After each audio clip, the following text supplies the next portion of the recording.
Test 5, Section 1. A man wants to place an order by telephone for some office stationery. Listen to the conversation between the woman and the man and answer the questions. First, you have some time to look at questions 1 to 6.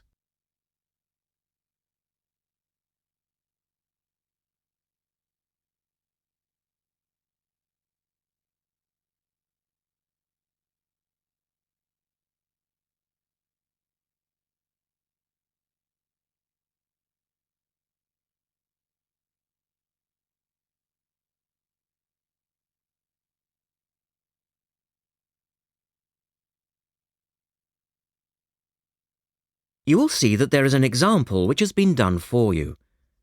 On this occasion only, the conversation relating to this will be played twice.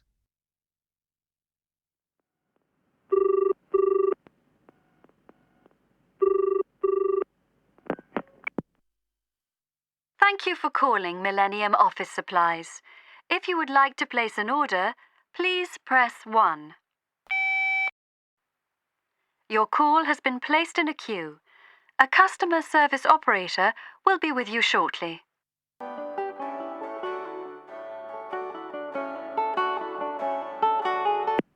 Gina speaking. How can I help you? Oh, hello. I'd like to order some stationery, please. And who am I speaking to? John Carter. The man says his name is John Carter. Now we shall begin. You should answer the questions as you listen because you will not hear the recording a second time. Listen carefully and answer questions 1 to 6.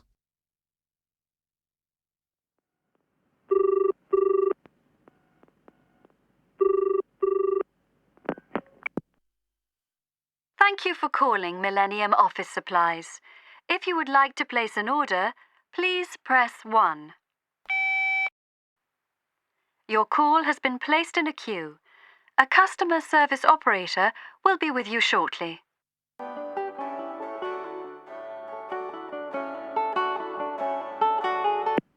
Gina speaking. How can I help you? Oh, hello. I'd like to order some stationery, please. And who am I speaking to? John Carter. Right. Can I just confirm your account number and the name of your company, John? Sure. The account number is 692411. 692411. Right. And you're from Rainbow Computers? No, the company is Rainbow Communications. Oh, OK. I'll just fix that on the system. Communications. And what would you like to order, John? Envelopes. We need a box of A4, that is, normal size envelopes. White, yellow or manila? We'll have the plain white, please. But the ones with the little windows. OK. 1 box, A4, white. Just the 1 box, was it? On second thoughts, make that 2 boxes. We go through heaps of envelopes. As a matter of interest, are they made from recycled paper? No, you can't get white recycled paper. The recycled ones are grey, and they're more expensive, actually. Right, we'll stick to white then. Something else, John? Yes, we need some coloured photocopy paper. What colours do you have? We've got purple, light blue, blue, light green, whatever you want, pretty much. There are 500 sheets to the pack. Right, let's see. We're going to need a lot of blue paper for our new price lists. So can you give us 10 packs, please? Make sure it's the light blue, though. 10 packs of the light blue. The woman asks the man if he needs anything else. Look at questions 8 to 10.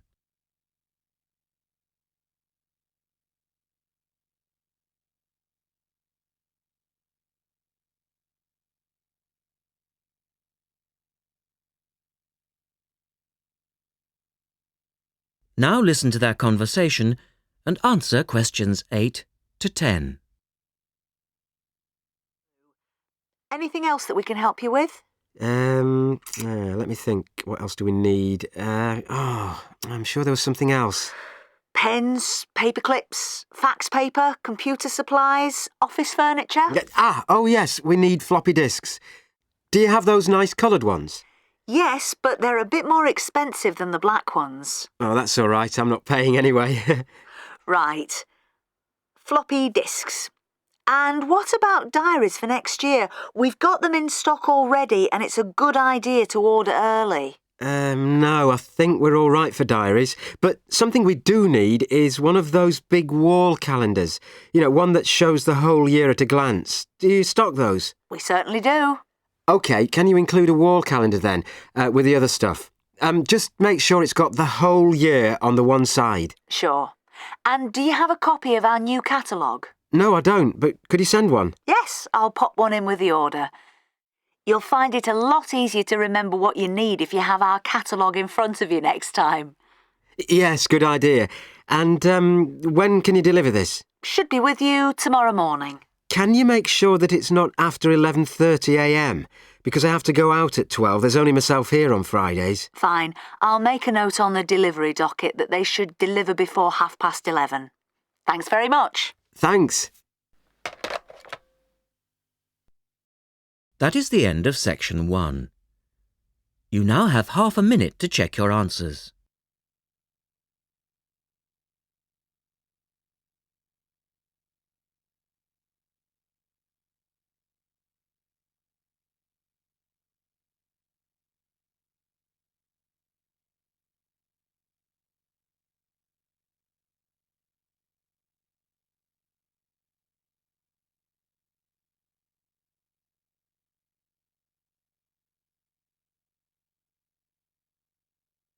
Now turn to section 2 on page 113.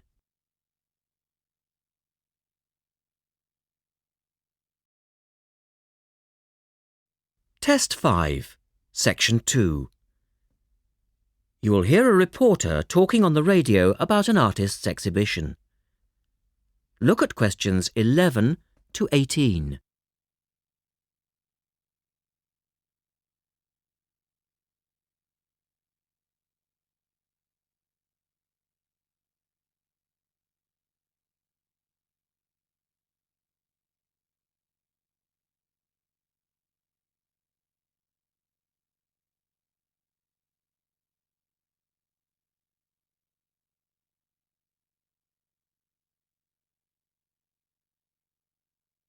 As you listen to the first part of the talk, answer questions 11 to 18.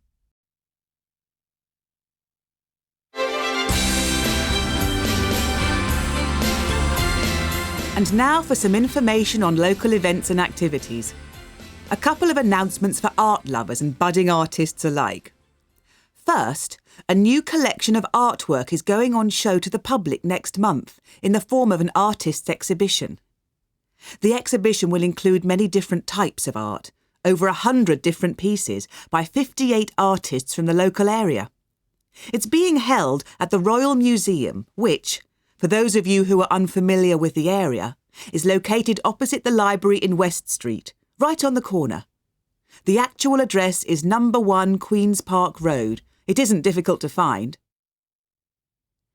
The exhibition will run for 9 weeks and will begin on the 6th of October and continue until the 10th of December. So there's plenty of time for you to go along and have a look, and I'm sure that will be worth doing. What will you see there? Well, amongst the items on display will be some exciting pieces of modern jewellery, furniture, ceramics, metalwork and sculpture. To give you some examples, local artist Kate Main will be there to discuss her collection of pots and bowls that she has made to resemble garden vegetables. They're the sort of thing that would brighten up any dining table and range from things like yellow cabbage-shaped bowls to round tomato-shaped teapots. Prize winner Cynthia Corse will also be there to talk about her silver jewellery, all of which she produced using ideas from the rural setting of her country home. Some of her rings are quite extraordinary and have beautiful coloured stones in them. Or, if you prefer sculpture, there's plenty of that too.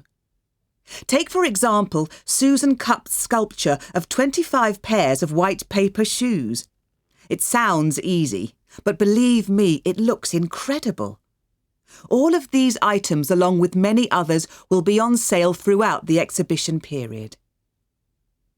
As part of the exhibition, there will be a series of demonstrations called Face to Face, which will take place every Sunday afternoon during the exhibition, and these will provide an opportunity for you to meet the artists.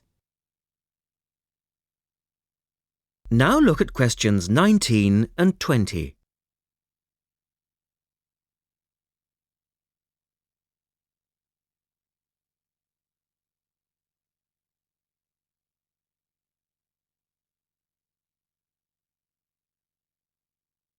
As the talk continues, answer questions 19 and 20. The second set of activities are for those who would prefer to indulge in some artwork themselves. The Artists' Conservatory are holding a series of courses over the autumn period. The courses cover all media and include subjects such as Chinese brush painting, pencil drawing and silk painting. All the tutors are experienced artists. Course sizes are kept to a minimum of 15, and there will be plenty of individual assistance. All the sessions offer excellent value for money and the opportunity to relax in a delightful rural setting. Fees are very reasonable and include the use of an excellent studio and access to the art shop, which you will find sells everything from paper to CDs. And they also include the provision of all materials.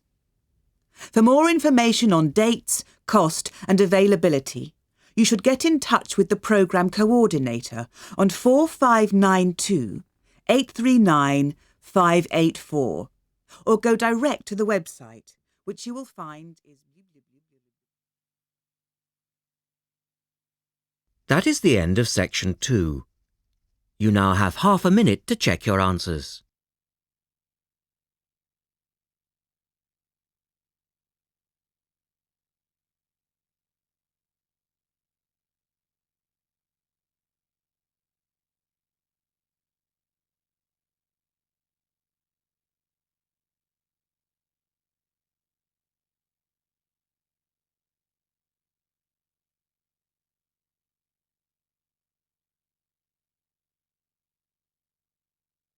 Now turn to section 3 on page 114.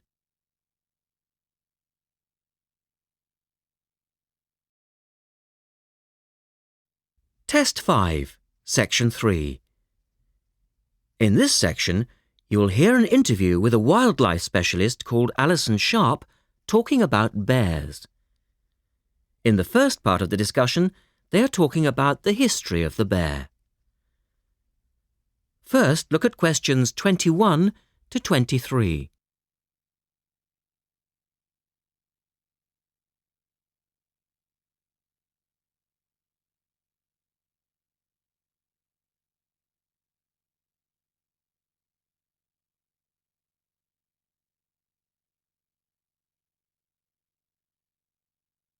Now listen to the first part of the interview and answer questions 21 to 23.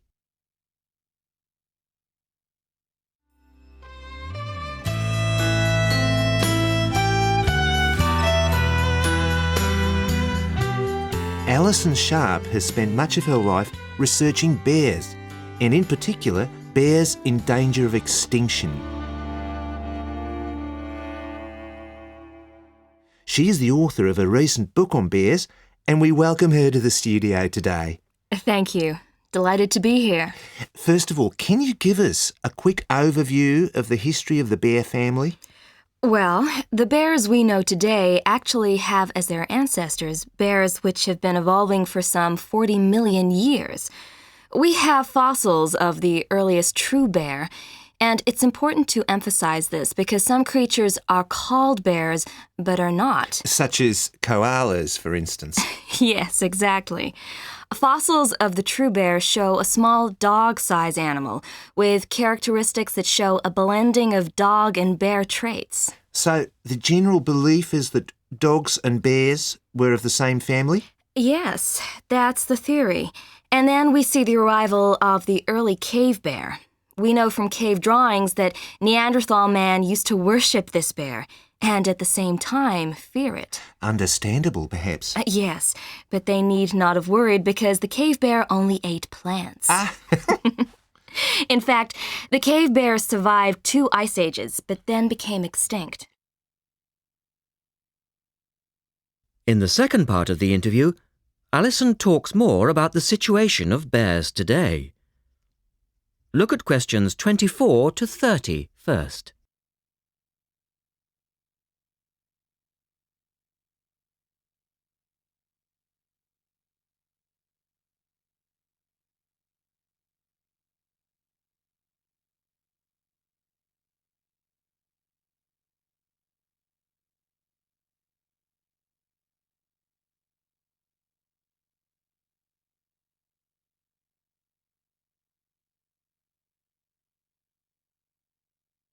Listen carefully and answer questions 24 to 30. So, how many bears can we find today? And are any of them in danger of extinction? Well, I'll answer your first question first. There are 8 species of bear in all, among them the American black bear and the brown bear, from which evolved the newest species of bear, the polar bear. So, how old is the polar bear? Oh, he's a relative newcomer, just 20,000 years old. And could you tell us a little about them? Which is the largest bear, for instance? Well, the largest bear existing today is either the polar bear or the brown bear. Right.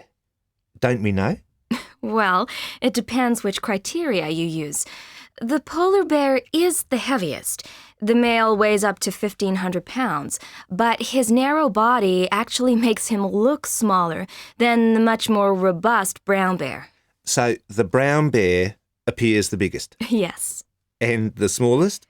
Well, the sun bear is the smallest of the 8 species. They only weigh between 60 and 145 pounds. That makes him a comparative junior. Yes. And then next we have the so-called giant panda. But that's a small bear too, comparatively speaking. And are all bears meat eaters? No, not at all. In fact, the giant panda is almost entirely herbivorous, living on a diet of 30 types of bamboo. Ah, yes, of course. Pandas are famous for that. And another interesting bear is the sloth bear, which eats insects, particularly termites. He can turn his mouth into a tube and suck the insects out of their nests. So, going back to my second question, are bears really in danger of extinction? Yes, indeed, they are. The sun bear in particular, as they've been hunted almost out of existence. And the habitat of the panda is also being reduced on a daily basis. Can anything be done to reduce the threat to these endangered species? I know, for instance, that it's very hard to breed bears in captivity. Yes. Well, I think that by raising people's awareness generally, we can reduce conflict between humans and animals, to stop the slaughter in parts of the world where bears are still hunted, supposedly in self-defense or to protect livestock, but often quite unnecessarily. And we can also encourage governments to preserve the natural environment of the bear, rather than allow the areas where they live to be systematically destroyed in the name of progress. Yes, of course. And in addition to these global efforts, all profits from the sale of my book will go toward the United Nations Bear Protection Program. That's wonderful. And with the news coming up, thank you for your time, Alison, and best of luck with the book. Thank you very much. That is the end of section 3. You now have half a minute to check your answers.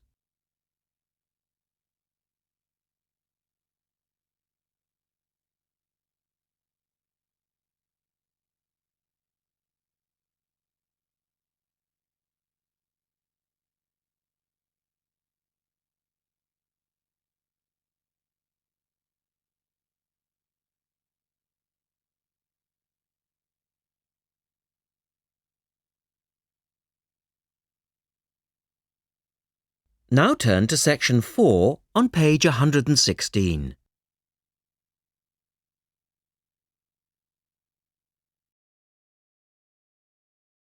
Test 5, section 4. You will hear a lecturer talking about the solar eclipse in history. First, you have some time to look at questions 31 to 36.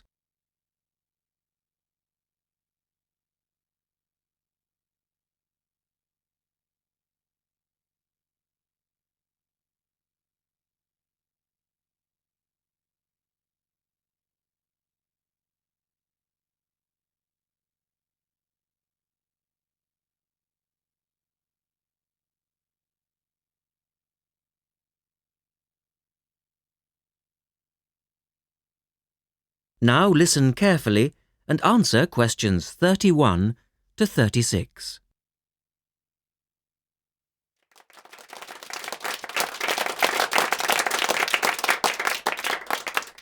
Good evening and welcome to this month's Observatory Club lecture. I'm Donald Mackey and I'm here to talk to you about the solar eclipse in history. 1,000 years ago, a total eclipse of the sun was a terrifying religious experience. But these days, an eclipse is more likely to be viewed as a tourist attraction than as a scientific or spiritual event. People will travel literally miles to be in the right place at the right time to get the best view of their eclipse. Well, what exactly causes a solar eclipse when the world goes dark for a few minutes in the middle of the day? Scientifically speaking, the dark spot itself is easy to explain. It's the shadow of the moon streaking across the Earth.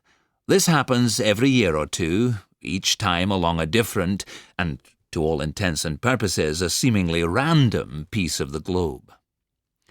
In the past, people often interpreted an eclipse as a danger signal heralding disaster, and in fact the Chinese were so disturbed by these events that they included among their gods one whose job it was to prevent eclipses. But whether or not you're superstitious or take a purely scientific view, our earthly eclipses are special in 3 ways. Firstly, there can be no doubt that they're very beautiful. It's as if a deep blue curtain had fallen over the daytime sky as the sun becomes a black void surrounded by the glow of its outer atmosphere. But beyond this, total eclipses possess a second, more compelling beauty in the eyes of us scientists, for they offer a unique opportunity for research. Only during an eclipse can we study the corona and other dim things that are normally lost in the sun's glare. And thirdly, they are rare. Even though an eclipse of the sun occurs somewhere on Earth every year or two, if you sit in your garden and wait, it will take 375 years on average for one to come to you. If the moon were any larger, eclipses would become a monthly bore. If it were smaller, they simply would not be possible. The ancient Babylonian priests, who spent a fair bit of time staring at the sky, had already noted that there was an 18-year pattern in their occurrence, but they didn't have the mathematics to predict an eclipse accurately. In the second part, the speaker talks about a number of scientists. Look at questions 37 to 40.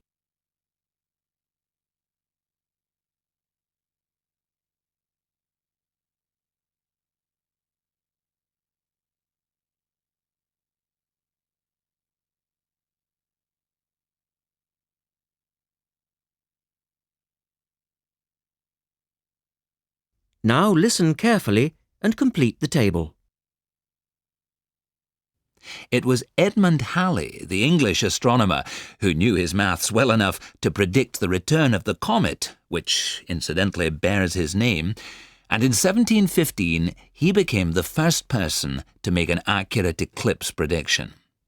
This brought eclipses firmly into the scientific domain, and they've since allowed a number of important scientific discoveries to be made. For instance, in the eclipse of 1868, 2 scientists, Janssen and Lockyer, were observing the sun's atmosphere, and it was these observations that ultimately led to the discovery of a new element. They named the element helium, after the Greek god of the sun.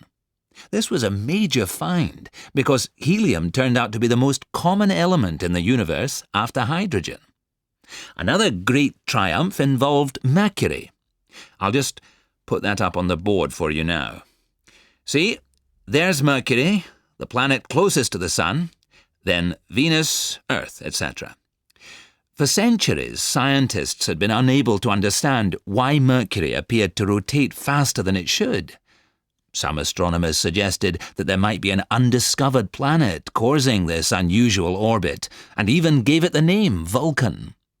During the eclipse of 1878, an American astronomer, James Watson, thought he'd spotted this so-called lost planet. But, alas for him, he was later obliged to admit that he'd been wrong about Vulcan and withdrew his claim. Then Albert Einstein came on the scene. Einstein suggested that, rather than being wrong about the number of planets, astronomers were actually wrong about gravity. Einstein's theory of relativity, for which he's so famous, disagreed with Newton's law of gravity in just the right way to explain Mercury's odd orbit. He also realised that a definitive test would be possible during the total eclipse of 1919, and this is indeed when his theory was finally proved correct. So there you have several examples of how eclipses have helped to increase our understanding of the universe. And now let's move on to the social aspects, and I think you'll find... That is the end of section 4. You now have half a minute to check your answers.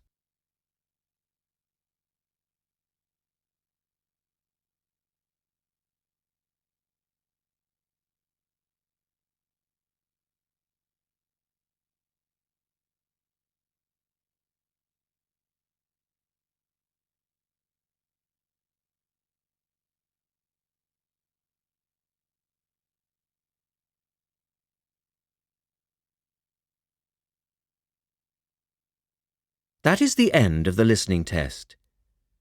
At the end of the real test, you will have 10 minutes to transfer your answers to the listening answer sheet. Published by and copyright Pearson Education Limited, 2001.